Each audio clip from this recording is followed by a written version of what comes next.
धर्म स्नेही बंधुओं, आचार्य अमित गति स्वामी ने सम्यक दृष्टि जीव की चार भावनाओं के विषय में बतलाया था। सम्यक दृष्टि जीव चार प्रकार की भावनाओं से युक्त होता है। प्रशम, संवेग, अनुकंपा और आस्तिक। प्रथम छंद में सम्यक दृष्टि की चार भावनाएं बतलाई थी। मैत्री भाव, गुणीजनों में प्रमोद भाव, धर्म की विपरीत चलने वालों के प्रति माध्यस्थ भाव और दुखी जनों पर कृपा भाव। जिस जीव के लिए सम्यक दर्शन की प्राप्ति हो जाती है, जिस जीव के लिए सम्यक दर्शन प्राप्त हो जाता है, ऐसा जीव अर्ध पुद्गल परावर्तन से अधिक समय तक संसार में नहीं भटकता है। अधिक समय तक वो संसार में नहीं भटकता है।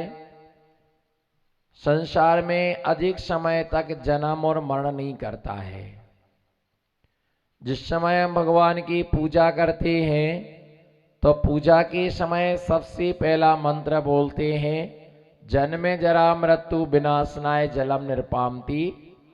सबसे पहला कि भगवान मुझे संसार में जन्म ना लेना पड़े, हमारे लिए संसार में मरण ना करना पड़े, हमारे लिए संसार में ये बुढ़ापे का दुख हमें ना देखना पड़े, क्योंकि जन्म भी रोग है। बोलो, जन्म भी रोग है और मरण भी रोग है और बुढ़ापा रोगों का भी रोग है। क्या? बुढ़ापा रोगों का भी रोग है। खांसी बंद होती है तो जुखाम हो जाता है, जुखाम जैसे ही बंद होता है तो माथा ठनकने लगता है, जैसे ही माथा ठीक हुआ तो कान तड़कने लगता है, जैसे ही कान ठीक हुआ तो पैर लचक जाता है, पैर जैसे ही ठीक ठाक हुआ ठोक ठाक करके तो कमर दुखने लगी, जैसी तैसी कमर ठीक हुई तो पेट दुखने लगा, ये सब ठीक हुआ तो यमदूत का बुलावा आ गया। तो ऐसे जीव के लिए बुढ़ापा रोगों का घर है। पीयूष भैया, बुढ़ापा, हाँ वो नीचे दिख रहा बुढ़ापा, छोड़ दिया बुड्ढे को। बुढ़ापा रोगों का, जो बुढ़ापा है वो रोगों का घर है। और इसके लिए दौलत राम जी ने 6 ढाला में लिखा कि अर्ध मृतक समय बूढ़ापनो, कैसे रूप लखें आपनो, जो वृद्धावस्था है वह अर्ध मृतक के समान है। अर्ध मृतक माने क्या? ना मरे में ना जिए में। बोलो, ना मरे में ना जिए में, क्योंकि कानों से सुनाई नहीं देता है, आंखों से दिखाई नहीं देता है, ना इस प्रकार से खाए बिना रहा नहीं जाता है, और खा लो तो हजम होता नहीं, और खाए बिना रहा जाता नहीं है, और किसी को सुना सकती नहीं है और किसी की सुन शक्ति नहीं है। तो इस प्रकार से वृद्धावस्था के लिए भी एक प्रकार का रोग कहा गया है। सम्यक दृष्टि जीव अर्ध पुद्गल परावर्तन काल से अधिक संसार में नहीं रहता है, और उसकी विशेषता है कि वह सम्यक दृष्टि 4 विशेषताओं से युक्त होता है। प्रशम, संवेग, अनुकंपा और आस्तिक सम्यक दृष्टि की 4 भावनाएं। बोलो, सम्यक दृष्टि की 4 भावनाएं। सबसे पहली भावना का नाम क्या है? प्रशम। प्रशम का मतलब होता है कषायों का उपशमन। किसका? कषायों का उपशमन। सारा खेल इसी पर अटका हुआ है कि संसार में घुमाने वाली ये चारों कषाएं, क्रोध, मान, माया, लोभ, ये 4 प्रकार की कषाएं। बोलो, कौन सी? क्रोध, मान, माया, और लोभ, 4 प्रकार की कषायें हैं। इन 4 प्रकार की कषायों में क्रोध कषाय है ना, गुस्सा आता है, कोई हमारे प्रतिकूल बोल देता है तो इतना आवेश आता है, इतना आवेश आता है, इतना आवेश आता है कि जिस आवेश के कारण से जीव अपना सम्यक दर्शन भी खो देता है। दीपान मुनिराज के लिए इतना क्रोध आया, बोलो इतना, दीपान मुनिराज के लिए इतना क्रोध आया कि जिस क्रोध के कारण से उसने अपना सम्यक दर्शन उन्होंने खो दिया और बांधी हुई वैमानिक जाति की आयु को बांधा था, उसी खोकर के वो है ना भवनवासियों में अग्नि कुमार जाति के देव हुए।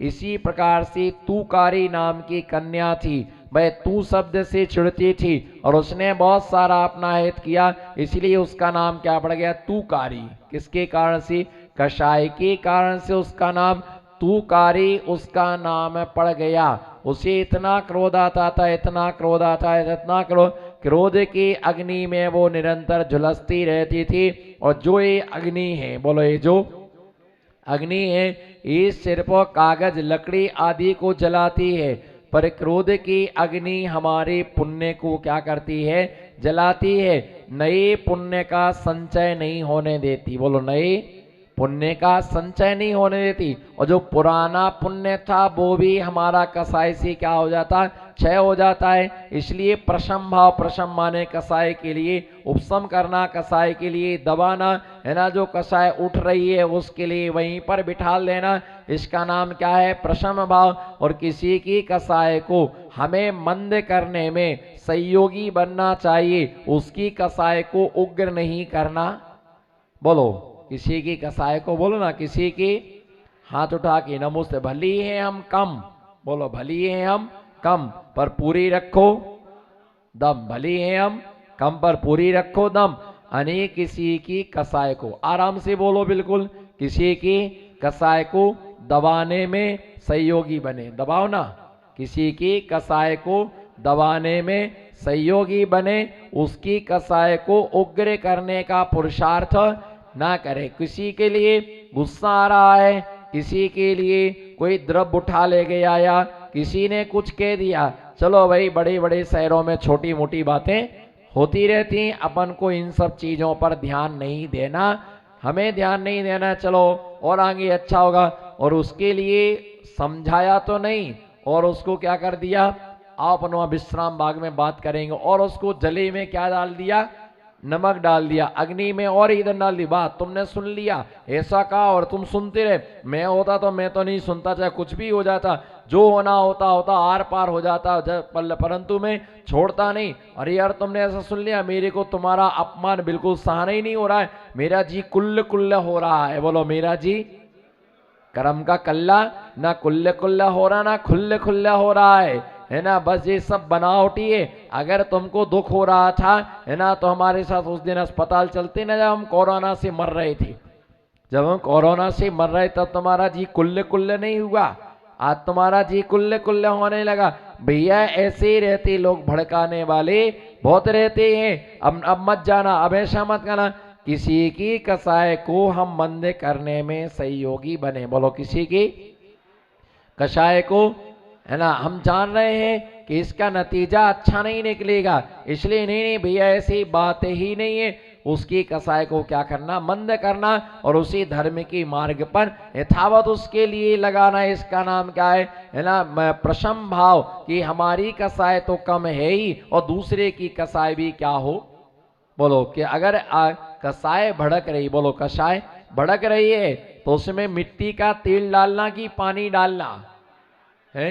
अगर गुमास्ता नगर वाले पानी डालने तो इतना सुधार, वाह, वो तो हमारे पहले से नियम है, बोलो मोड़सिया जी, बोलो पहले से नियम है कि पता चल जाए तो अपन को तो तेल दो ही पलीतन दे दो तेल, बोलो ऐसा करो, दो ही पलीतन दे दो तेल, हम नाचे तुम देखो खेल, बोलो क्या दो ही पलीतन। अभी हम समझा रहे कि दो ही पलीता क्या होते हैं, दो ही पलीतन, बोलो भैया ये इंदौर की भाषा नहीं है, वो तई की आए जा, दो ही पलीतन दे दो तिल, हम नाचे तुम देखो खेल। मतलब यहाँ आदमी को भड़का दिया, बोलो यहाँ आदमी को भड़का दिया, वहां औरत को भड़का दिया, दोनों में ढिसुम ढुसुम, और अपन आराम से नारद बन करके बजाओ, ताली बजाओ, ताली बजाओ, बहुत बढ़िया, बहुत बढ़िया, है ना। अब आ रहा मजा, अभी दोनों सुख से घूमते थे, देखो हमारा खेल, क्या मजा आ रहा, क्या लड़ रहे हैं, है ना। तो कहते अच्छा है कि वकील के पास चले जाए, 10-5 लाख से निपट जाए, है ना, BMW गाड़ी बिक जाए, है ना, साइकिल पर आ जाए तो मजा आ जाए हमारे लिए। भैया चिंता मत करो, तुम यहां इनके मजा ले लो, तुम्हारा भी कोई आगे मजा लेने वाला। प्रशम भाव दूसरे का नाम क्या है, प्रेरणा, प्रशम संवेग, संवेग का अर्थ होता है कि धम्मा धम्मे फलम्मी हर्षो भावो होई संवेगो, धर्मात्माओं को देख करके प्रसन्न चित्त होना, आनंदित होना, धर्म की प्रभावना को देख करके आनंदित होना, इन्हें ऐसी धर्म की प्रभावना होती है, इतना आनंद आ रहा है, इस प्रकार से धर्मात्माओं को छोटी सी अवस्था में अभिषेक करने आते हो, ऐसा धर्मात्माओं को देख करके क्या होना, खुशी होना, प्रसन्न चित्त होना, आनंदित होना। कोई पूजा कर रहा है, हमको मालूम है मंदिर की द्रव्य से पूजा कर रहे, चलो कम से कम कर तो रहा, इनको तो कोई काम नहीं है, आपको कोई काम नहीं है, इसलिए बस सवेरे से महाराज जी के पीछे लग जाते हैं, है ना। चौका लगा, अगर किसी ने 20-22 दिन तक चौका लगा लिया, इनको तो कोई काम ही नहीं है, फोकट के आदमी है। कोई रोज आहार देने जाए, नवरा मानुष छे, गुजराती में क्या है बोल दे, नवरा मानुष छे, यानी खाली आदमी, इसको कोई काम ही नहीं है। कोई अगर चौके में महिलाएं जाए, आदमी जाए, तो लोग ऐसा बोलते भैया इनका 4 महीने से चूल्हा नहीं जला, समझे क्या हो, 4 महीने चूल्हा नहीं जला, भैया ये तो खाने के लिए जाते। कहने वाले आप तो एक ही लाइन याद करो, कैसे कैसे लोग जगत में क्या क्या लोग, हमको नहीं छोड़ रहे, तुमको क्या छोड़ेंगे। लोग ऐसे भैया, ये पंचम काल के, बोलो लोग पंचम काल के लोग ऐसे हैं कि नंगों को कपड़े पहना दें और कपड़े वालों को नंगा कर दे, बस ये हाल है इनका। बस चले तो नंगों को कपड़े पहना दें और कपड़े वालों को नंगा कर दें, और कह दें कर तुम्हारे कर्म का उदय ऐसे ही था, तुम्हारे कर्म का, भैया ऐसा कैसा कर्म का उदय है कि तुम जानबूझ करके महिलाएं कंगी करें और बाल का गुच्छा निकालें, वो कहे महाराज जी फैनी, महाराज जी क्या है, फैनी, और महाराज जी ने खोल के देखा बाल है ना, अंतराय कर लिया, अरे आपके कर्म का उदय था, आपके ऐसा कैसा कर्म, रोजी कर्म का उदय आ रहा, रोजी कर्म का उदय।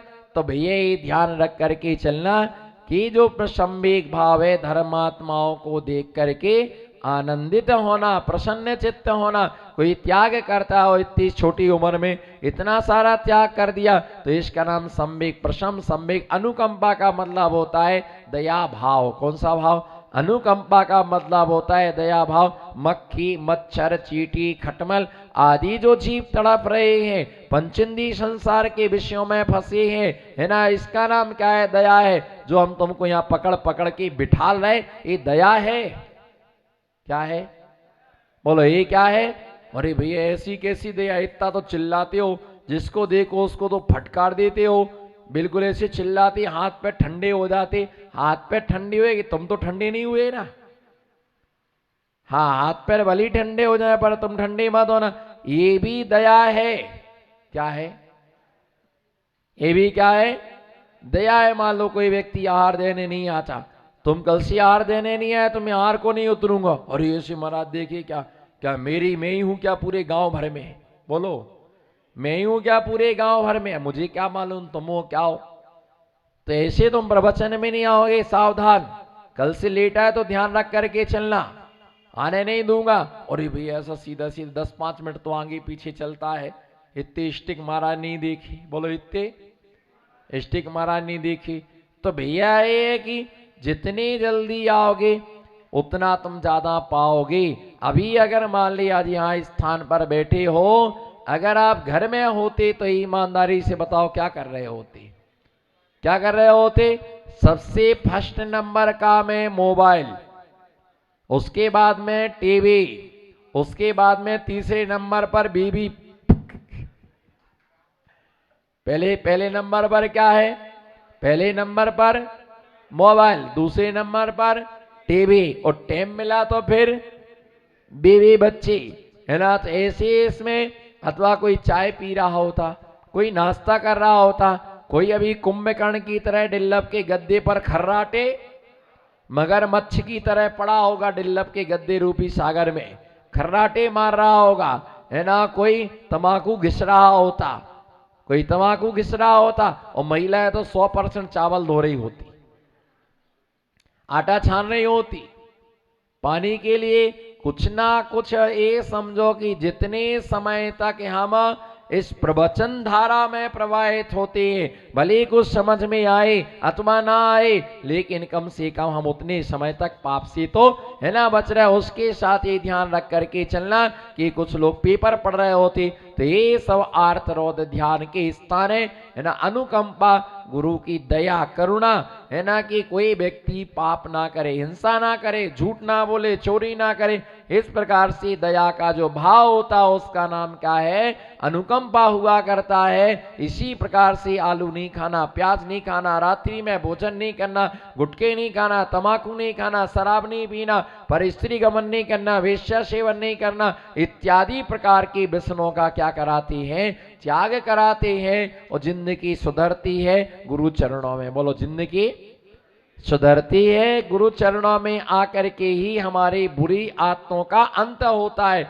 गुरु चरणों में आने से क्या फायदा? बोलो, गुरु चरणों में आने से क्या फायदा है? यही फायदा है कि बुरी आदतों का अंत होता है। बोलो, किसका?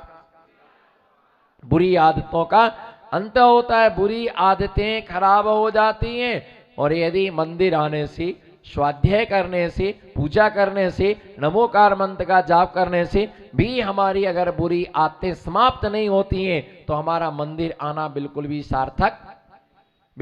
सार्थक नहीं है। जो हमारे अंदर विकारी भाव है, उस विकारी भाव का अंत होना चाहिए। दया का मतलब होता है साधु अपने ऊपर भी दया करता है और दूसरे के ऊपर भी दया का भाव रखता है, दूसरे के ऊपर करुणा का रस वर्षाती है। तो ऐसे दया भाव, है ना, अनुकंपा नाम का जो गुण होता है सम्यक दृष्टि का, चतुर्थ गुण स्थानवर्ती सम्यक दृष्टि प्रत्येक जीवों पर दया करता है। और पानी छान करके पीना, ये भी दया के अंतर्गत आता है। लेकिन कैसे छानना? छन्ने से छानना, रूमाल से कभी भी पानी नहीं छाना जाता।